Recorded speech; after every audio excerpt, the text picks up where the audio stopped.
Selamat pagi teman-teman. Sedikit berbagi informasi dan pengalaman ya terkait pertanyaan kawan kita tentang silnya yang mudah pecah.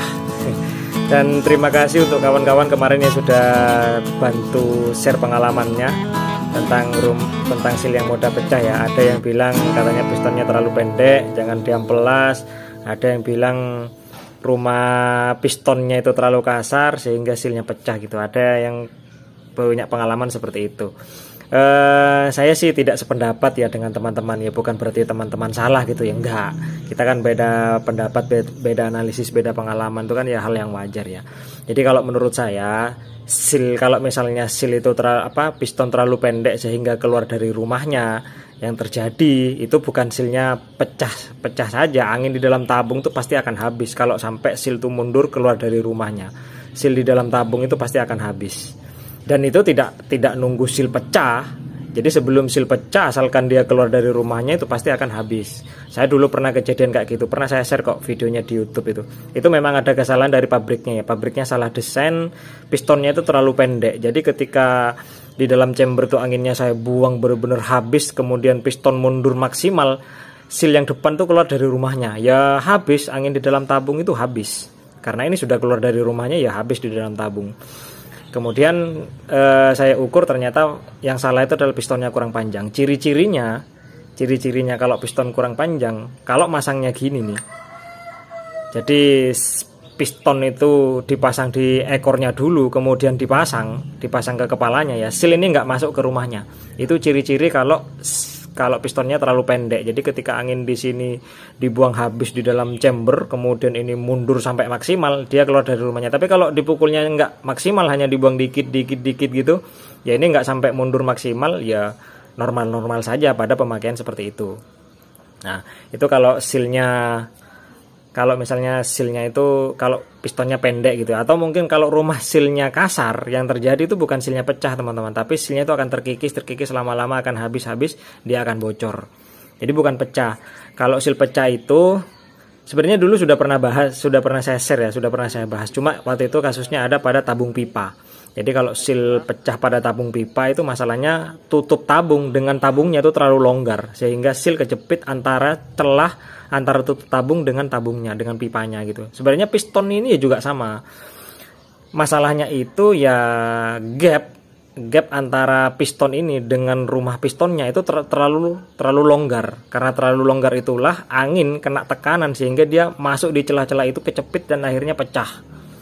Apalagi kalau untuk tekanan tinggi itu pasti pecah. Solusinya gimana? Ya solusinya ya ganti piston dengan piston yang lebih ngepres, atau dilakukan pengesokan ya, seperti ini nih. Ini saya lakukan sok, mudah-mudahan ya kelihatan di kamera. Ini loh, kelihatan. Itu kan ada soknya ya. Ada soknya, jadi ngepres. Kalau sudah ngepres seperti ini, saya jamin sil murah sekalipun yang hanya Rp500 itu nggak akan pecah. Ya karena memang mau pecah gimana, wong nggak ada celah. Nah, cuma dulu ketika saya tarik kesimpulan dari tabung pipa itu ya, gap antara tutup tabung dengan pipanya itu usahakan sengepres mungkin gitu ya, maksimal longgarnya itu sampai 0,3 itu biasanya dia masih aman. Lah ternyata untuk piston ini selisihnya itu yang saya nggak bisa ngukur itu adalah rumah pistonnya teman-teman. Ini loh, jadi saya nggak bisa ngukur ke dalam ini karena nggak nyampe ke sana, nggak bisa ngukur secara persis gitu ya. Cuma yang bisa saya ukur itu adalah OD dari pistonnya. Nah, kalau dari piston yang ini yang sudah saya lakukan shock gitu ya.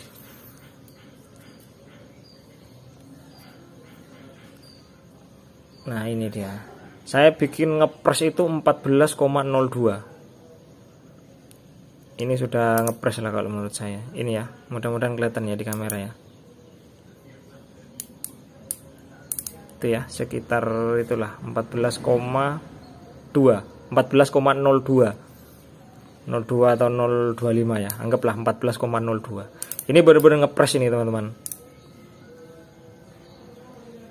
Ini 14,02. Yang paling penting itu adalah sisi depan ya. Maaf, sisi yang sebelah sini, sisi yang sini yang paling penting. Kalau yang ini nggak masalah, karena nanti yang nekan seal yang kena tekanan kan ke sisi sana ya, dari sisi sini adalah tekanannya ditekan ke sana. Jadi celah di sini ini benar-benar harus tidak ada celah, katakan ke sana. Kalau yang sebelah sini nggak apa-apa, di shock ataupun nggak masalah, karena nanti yang paling berperan itu adalah sisi yang sebelah sini. Makanya yang sebelah sini ini bukan tidak saya shock sih, tadi sempat saya shock juga, cuma dia lepas, tapi nggak masalah. Yang paling penting itu adalah sisi yang sebelah sini. Nah, jadi intinya gitu ya teman-teman. Jadi harus ngepres. Ini kalau saya masukkan ke sini, ini ngepres banget ini. Ini ngepres. Tapi saya kemarin pernah bikin yang 14,00 itu ya juga aman. Cuma ini saya besarkan lagi 14,02. Ingat ya, 14,02 bukan 14,2, bukan. 14,02. Cuma kalau kita bandingkan dengan piston standar bawaan itu biasanya sekitar 13,8 biasanya. 8,2 atau 8,85. Nah ini itu ya, 13,84. Nah itu dia, itu yang sisi. Nah yang sisi bawahnya coba, oh ya kebetulan rata. Kadang ada yang sisi sininya besar, yang sisi bagian sini ini malah kecil. Jadi dia sedikit ada tirus ya, percuma. Walaupun di sini besar, kalau sisi yang nahan silnya di sini ini lebih kecil ya tetap kejepit juga. Ini kan 13,83 kurang lebih lah sekitar itu. Saya ini sempat bikin juga, cuma ini belum saya pakai. Nah ini masih kurang besar karena waktu itu saya ngukurnya ini hanya pakai jangka sorong ya.